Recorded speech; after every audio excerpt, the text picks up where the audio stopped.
جی حضور، ایک سوال آیا ہے کہ آج کل جوتے چپل پر کھڑے ہو کر نماز جنازہ لوگ ادا کرتے ہیں، تو کیا یہ صحیح ہے؟ جوتے چپل پر کھڑے ہو کر نماز جنازہ پڑھنا، اگر اس کی چپل اس کے جوتے ناپاک نہیں ہیں تو ایسی صورت میں ان پر کھڑے ہو کر کے نماز پڑھ سکتا ہے نماز جنازہ، اور اس کی نماز جنازہ ہو جائے گی۔ لیکن بہتر یہ ہے کہ جوتے چپل کو کنارے کر لے اور زمین پر کھڑا ہو، اور اگر زمین کے ناپاک ہونے کا شبہ ہو اور یہ اطمینان ہو کہ جوتا یا چپل ضرور پاک ہے، تو ایسی صورت میں اب افضل یہ ہوگا کہ جوتے یا چپل پر کھڑے ہو کر ہی نماز پڑھے۔ تو یہ دو صورتیں ہوئیں،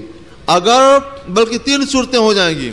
اگر زمین کی طہارت کا یقین ہے کہ یہ زمین یقیناً پاک ہے، کوئی شبہ کی بات نہیں ہے، تب تو افضل یہ ہے کہ جوتے چپل کو کنارے کرے، زمین پر کھڑے ہو کر نماز پڑھے۔ اور اگر یہ شبہ ہو کہ ہو سکتا ہے یہ زمین ناپاک ہو، کچھ ایسی نشانیاں پائی جاتی ہیں، تو مگر اس کا جوتا اس کے چپلیں پاک ہیں تو اس پر کھڑے ہو کر کے نماز پڑھ لے، کہ اب اس صورت میں یہی افضل اور بہتر ہے۔